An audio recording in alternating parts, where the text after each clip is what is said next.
Welcome back to our lecture number 7 of Biblical Counseling.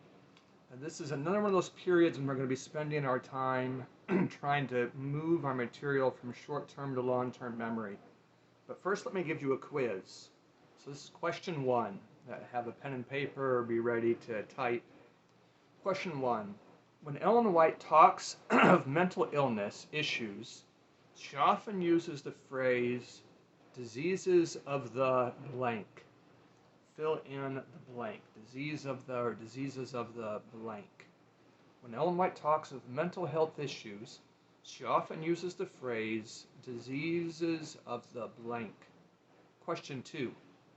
When James became paranoid and critical, his wife said that they might need to, this is multiple choice, so A, B, C, D. When James White became paranoid and critical, his wife said that they might need to A. print a formal announcement of their retirement, B. fire the persons that James was criticizing, C. promote J.N. Andrews to the head of the church, and D. quietly withdraw from the work of the church. So when James White was paranoid and critical, his wife said that they needed to do which? A. announce the retirement, B. fire the persons James had criticized, C. promote J.N. Andrews to the presidential position, or D. quietly withdraw. Which of those did Ellen White mention? Question 3 is also multiple choice. Which of the following had problems with mental health or issues? A. Dr. Kellogg, B. James White, C. J.N. Andrews, or D. all of the above? Which of the following, according to our previous lecture, had problems with mental health? A. John Harvey Kellogg, B. James White, C. J.N. Andrews, or D. all of the above? And question 4, what is hypochondria? What is hypochondria? I'm not asking about your reading this time. So what are you going to be doing today? You're going to be today you're going to be doing more homework than group work, although if you want to do this as a pair, like you and a friend, that's all right with me, but it could be done individually. I want you to spend 30 minutes searching disease asterisk IMAGIN asterisk. That is disease and then a star where the S could go for diseases, and then imagine, but leaving off the final E and putting an asterisk there. If you search for disease imagine, and I almost feel like I need to show that to you, but I don't know how to show it to you, so I'm probably not going to do that. DISEASE asterisk and IMAGIN asterisk. I want you to search for that phrase in the E.G. White 2 app. And hopefully you have that app on your phone. If not, today's a good day to download it. Search that phone on your app. Select 2 interesting statements. Ones that interest you, where you learned something or they are significant to you. Write 1 page in what you learned and include those 2 paragraphs.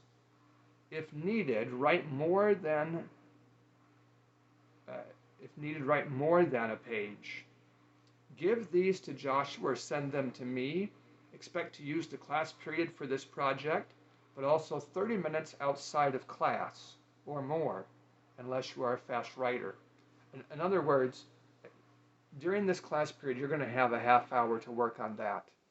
But outside of class, also, you probably will need to work, more than half an hour in class. Outside of class, a half hour also I expect you're going to work. And Joshua, as some of them do not have smartphones, let them use my phone that I left there in Malaysia and my computer so that they can help, 2 of them at least. If 2 of them want to work together on this, that's okay. But if 2 of you work together, instead of sharing 1 page, you should write 2 pages and use 4 paragraphs. So I don't mind if you work with a partner, but if you work with a partner, be sure that you do twice the output. 2 pages of material, 4 paragraphs of material. And this is your own research. What I've learned as a teacher is that you will retain better and use better this material that you get today from your own research than the material that you get from me by lecturing. So I don't feel bad to give you this kind of assignment and have you even do it right here in class. Maybe very few of you have smartphones there in Malaysia, and well, Joshua, see what you can do about that. Help them out. I'm not sure the best thing that could be done. It might be possible to print out 10 or 12 pages of quotes and kind of distribute them and let them trade them around pages, the ones that don't have smartphones. Anyway, something like this will work out. And all right, so that's going to be your work for today. Tomorrow we're going to have a very important lecture. We're going to be talking about, it's going to be our last lecture on the imagination. You could call it the Diseases of the Imagination 2. And this class is called Biblical Counseling. So tomorrow is when we're going to get into the business of prescribing. That is, how do we talk to people who are suffering with these kind of problems? What do we say to them? What kind of differences do we make? And it'll be our first real lecture since we started this class on how to counsel, on what to say, on how to make a difference in the lives of people. So we'll look forward to that. Let me have a prayer for you and then let you get right there to your research and study. Let's pray. Our Father in heaven, I ask that you would bless each one who is studying about the imagination, that you would guide them as they're doing research and lead them to the most interesting of statements. I thank you for your Spirit, and we ask for this in the name of Jesus. Amen.